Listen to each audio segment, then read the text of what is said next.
Plus, welcome everybody. We have a quorum, so I'm calling the meeting to order. And first item of business is the minutes of the last meeting.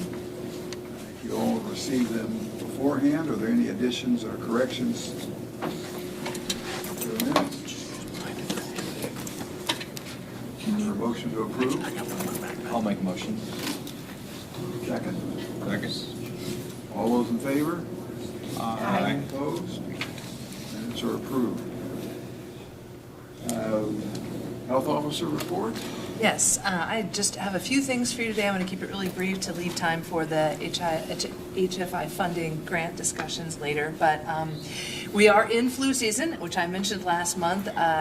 The local influenza-like activity, well, across statewide is actually still minimal, and I can just say from my experience in the ER and urgent care, it's still fairly low locally as well. But Indiana did report its first influenza-related death, so that is kind of a big deal this early in the year, so please get your vaccine. If you haven't got it already, it is available at the health department, and this would be a perfect time because you always see a surge right after the holidays. We're coming up on our first gathering holiday, and you need your vaccine to be in your body about 2 weeks before it's really, helping you. So this would be perfect. Today would be perfect. You're ready for a surge of people, right? Oh, yeah. Oh, yeah, okay. All right, so please get your flu vaccine.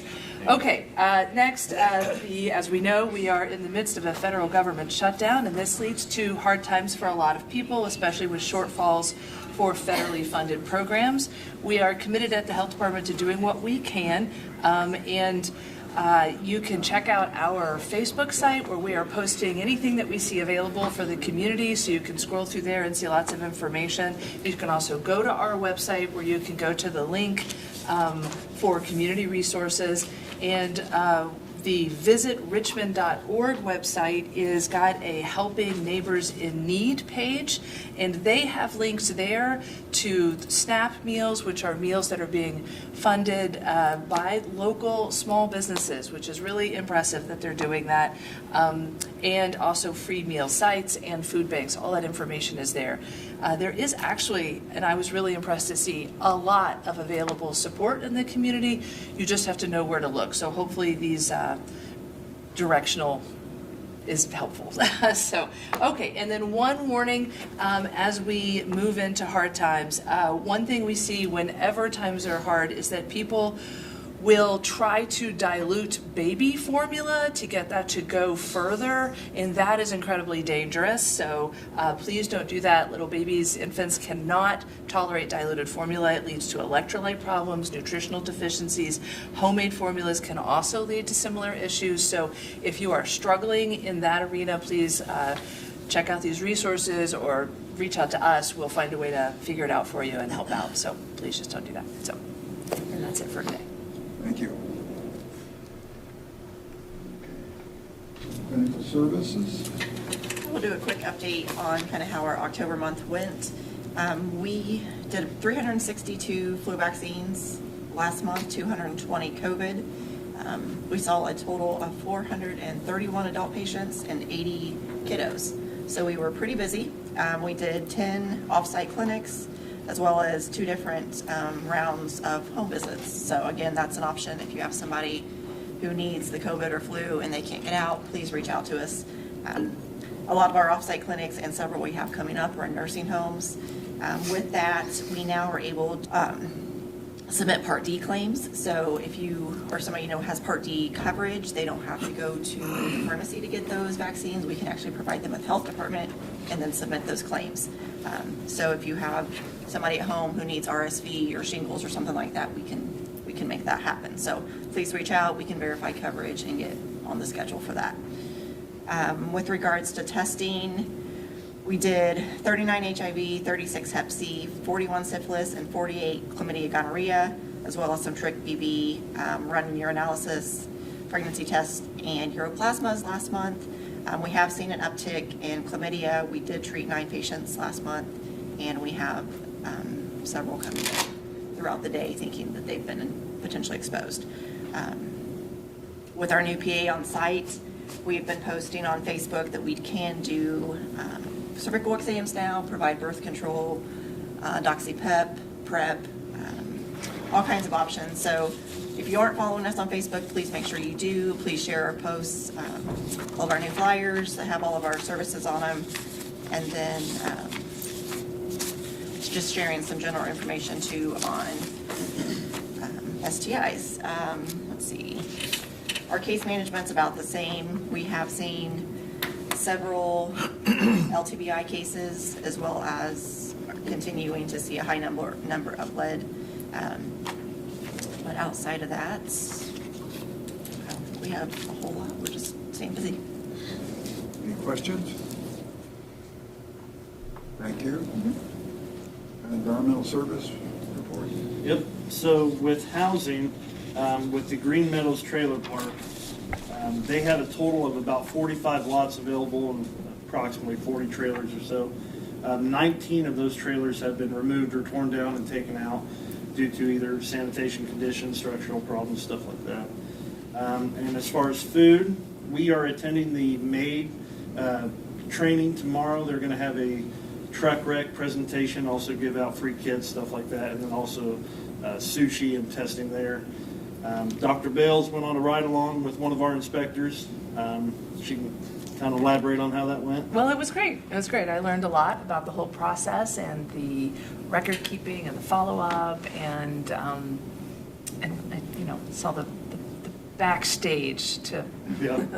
to a place. So that was good. It was good. It was a really good experience. Your picture got over 6,000 views on Facebook. Oh my gosh! Well, I would have posed, if I'd known. But I did not know that. Thanks. Well, I do what I can. So. Must have been the uptick we saw in our views last night. Right. Lovely. The new food permits, they're coming out for renewal, so each establishment will have to renew. As part of our permits, we were actually added a QR code onto the permit where if somebody goes into the establishment, they can look at the QR code and then look at any past inspections that they had for that establishment. Let's see. Wawa, the inspection for Wawa is supposed to be towards the end of this month probably, and then I assume they'll probably open about the beginning of the year. With emergency preparedness, we had two of our inspectors go over to the Indiana Department of Homeland Security today. Us, as well as EMA, are going to split some of the items they picked up. They had a surplus of items. They had cots and blankets, thermometers, goggles, Tyvek suits, stuff like that, so they were giving it away. So we went and picked that up. As far as septics, we have some houses that are still in failure, same ones that from last time. One house we are hoping is no longer in failure due to they had a well leak, and that should have gotten taken care of. Everything else, so that's it. Since the website was mentioned a few times, I figured I would go over the website here just a touch. So this is the home page here. We scroll down, we have our link to our Facebook page. Is that Snapchat? Instagram. Our link to Instagram. And then any food recalls is right here, and all the restaurant inspections are right here. And then you scroll down a little bit farther, and then there's a banner here where it can get you to any department, all the forms, so forth, so on. Schedule an appointment, get your vaccine records, a link to Centerstone for the Stride Center if anybody needs help. Community resources, Dr. Bell's referenced that. Quit smoking, after hours clinics, suicide prevention, so forth, so on. So it is referenced a lot in our Facebook feed as well. Then over here, obviously, you have board members, staff, directories, and so on. So I encourage anybody to visit it or our Facebook page. I recently gained access to the Facebook page, so between Beth and I, we're putting quite a few posts out there, I believe. So trying to engage the public a little more. I did send out an email to all 400 and some odd food establishments about the renewal, and I also posted that on Facebook as well. So last year we had 30 or 40 that really pushed the ordinance deadline as far as having their fee tripled. So we're trying to prevent that and get the word out. Are there any questions on the website or Facebook?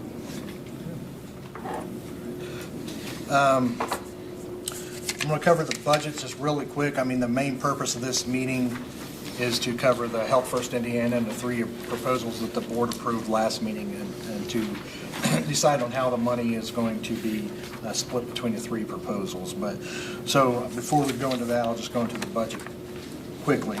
So everybody should have the budget on hand. I don't know if I put it, I don't think I put it in here. So 1159 is the county payroll budget. That is all payroll, nothing but payroll in that budget.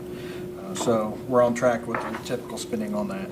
Health First Indiana, we have a remaining balance of $422,627. And then we still have contracts and things to pay out of that. 1168 is the health maintenance fund. I have exhausted that. That was a legacy fund that Health First Indiana replaced. Health donations are sitting about $4,200 in it. And then 4916 is local health trust fund. This is another legacy fund that Health First Indiana replaced, and it has a balance of $541. And when claims are paid next week, this will be zeroed out. 9101 is emergency preparedness grant. All $20,000 of this fund will be used for preparedness exercises and some supplies. So the board will be invited to that. We have one coming up. When did Luke schedule that for? I want to say December 17th, but it could be wrong. So I'll send out an invite to everyone once I have the date, but it's going to be a formal tabletop exercise put on by Vantage Point Consulting, and it is going to cover, I can't remember if it's going to cover natural disaster or natural disaster. It's going to be the cyberware. So it will cover, what to do, continuity of operations afterwards, how we communicate during that outage, all that good stuff. But I'll send out a formal invite. So that's what we're going to use that $20,000 for. And that is, ESF 8, Emergency Support Function 8, is part of FEMA structure, and we as the health department are in charge of that structure and that function. With that said, we are responsible for long-term care facilities. So any long-term care facilities, we provide them training, emergency response, things like that. So every one of those, all local health clinics and stuff are invited to these tabletop exercises. It's not just for health department. Harm Reduction Community Fund, that's the fund that Reed Hospital donated money to us for the needle exchange. It has a balance of $18,000 in it. The COAG, we sponsor 2 partnerships out of that, so we have those contracts to fulfill before the end of the year. There's a balance of $248,991 in it. FEMA grant, this is all payroll, so it's split into 3 sections. So this section of the grant goes from October 1st of this year to June 30th of next year. So there's $60,960 in that right now to cover salary and some fringe.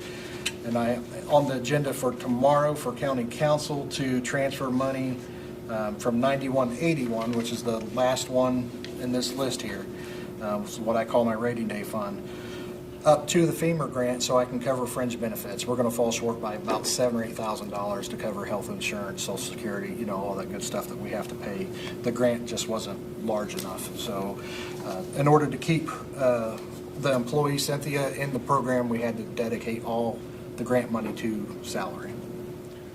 And then the COVID reimbursement, as again, it's what I call my rainy day fund. That's got a balance of $97,963 in that fund. So with Health First Indiana going to all partnerships and vital operations, these other budgets I just mentioned is what will supply the health department with office supplies, fuel, all that stuff for next year.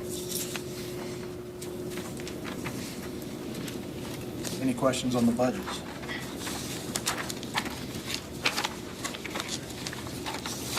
So now we get into the Health First Indiana proposals. As mentioned in last meeting, the board approved for Reed Hospital, Bertha 5, and Bridges for Life proposals to move forward. Each one of those proposals, dollar amount requested, added up well over the $200,000 mark that we had available. So we'll start off with Bridges for Life.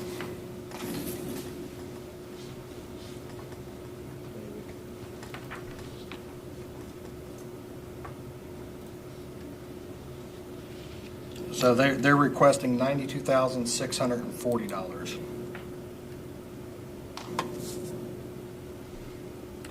Bert to 5 is $85,000, and Reed Health is $110,848.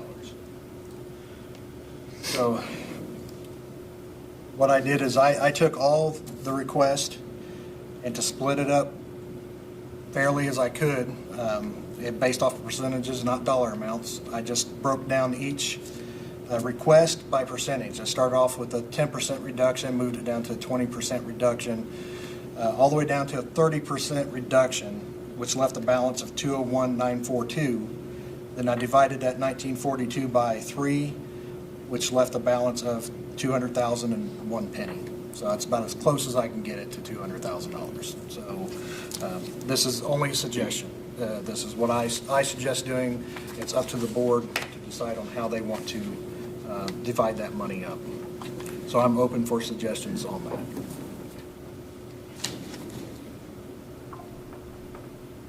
Well, I think we can either adjust those funds or accept the proposal, which I think would have to be the last one, the one in the green column, because that's how much money there is.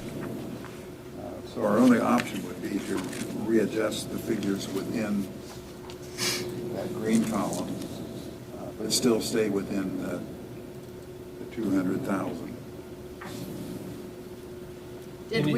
Go ahead.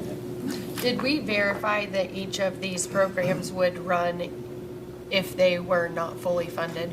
Yes. Okay. They would run, just not at the capacity that they're listed for in the proposal. So they're aware of this amount right now?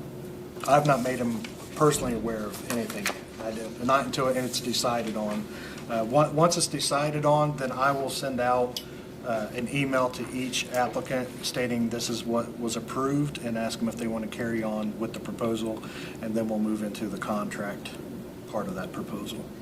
So if one of them says, we can't function at that level, that come back to us to readjust those funds, to put it in the other We two? would probably move up to one of the next proposals. I don't foresee any of them turning down the funds. We reduced the funds last time we went through this process, and everybody still accepted. And do you feel that they're expecting a reduction? I would have to assume, because I made it very clear when I sent out the information on all the proposals that I had $200,000 and to cover every proposal that was submitted. So I would have to assume they know, with the dollar amounts they're requesting, that we exceeded that, but I don't know that for 100% certainty.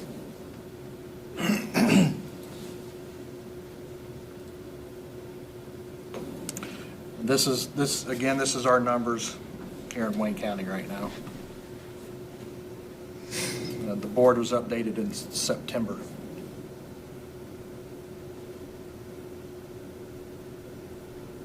Well, it's not showing ours, I guess. There we go.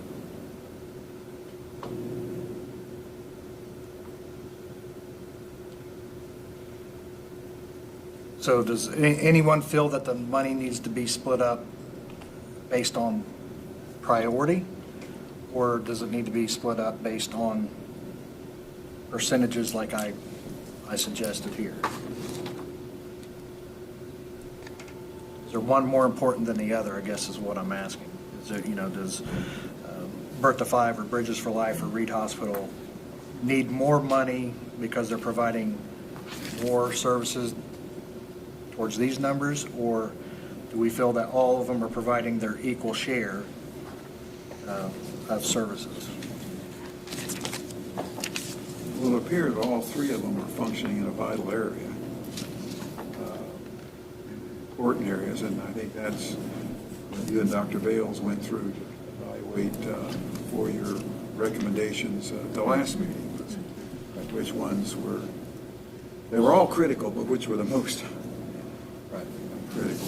These three serving the most, based off your Correct. information that you brought to us. Yeah, these, and like I said, Beth and I and Dr. Bells all went through it, and this is what we ranked it as far as the numbers go and what they're providing, how many people they're going to touch in the community. I mean, there's several factors that went into it, but, and keep in mind, I don't know, there's a lot of, everybody knows it's operated budget. There's going to be carryover for next year. There's going to be certain line items that I don't use 100% of this year that will carry over into next year. And those, I don't have those dollar amounts budgeted.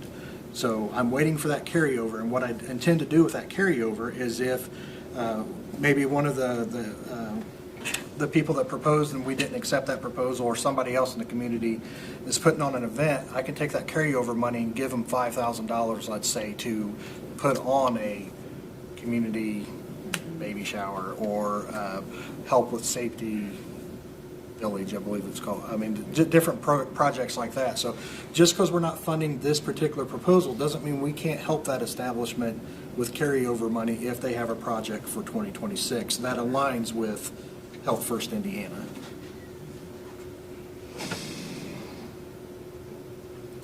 Other questions or proposals? Then I would entertain a motion to approve the green column. Before that, I would like to make, I don't want to make the motion, but I'm Bert Fives board president. Okay. So I must abstain from it all. Okay. I don't even want it to be blurred like, made this happen. It was not.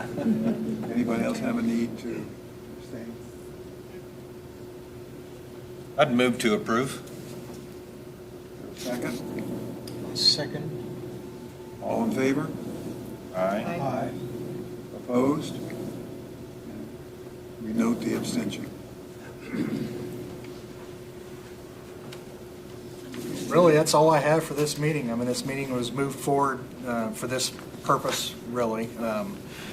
We had just had our meeting not too long ago, really, but if there's any questions as far as budgets or programming or anything of that nature, please feel free to ask.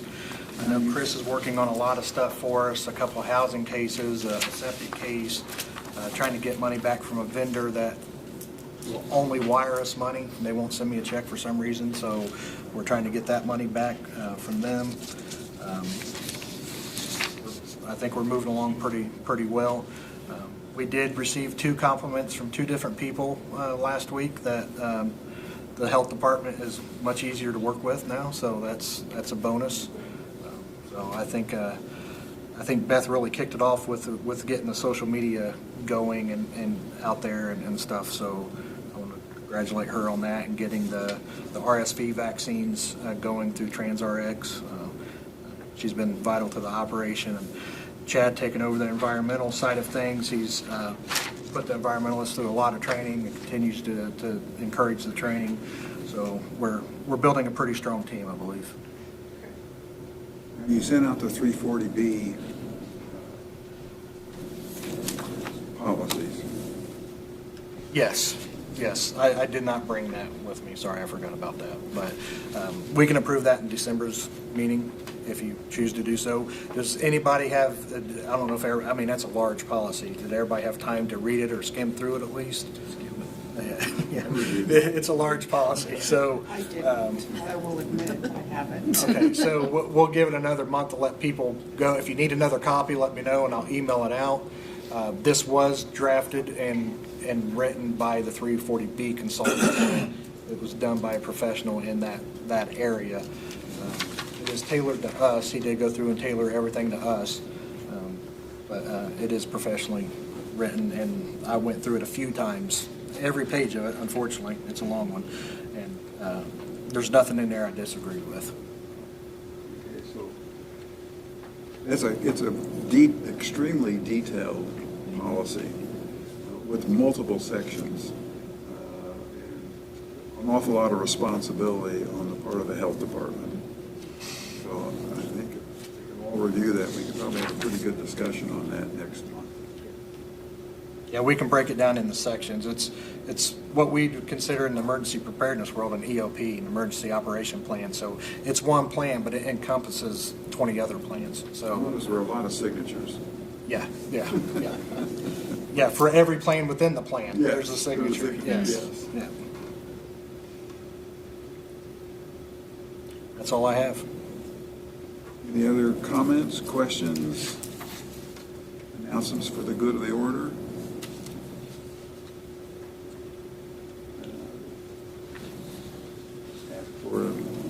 See, our next meeting will be the 3rd. I believe so. Second, Won't be the 3rd Tuesday again? it'd be second Tuesday. No, that's the last Meeting one. on the 3rd. Third, This yeah, was sorry. This was the, We used to meet on the second. right. Yeah, the 9th. We're meeting on the 9th, correct? Yeah, 9th. Okay. Yeah. I'd entertain a motion to adjourn then. So moved. Second? All in favor? Aye. Opposed? Thank you, everyone. You see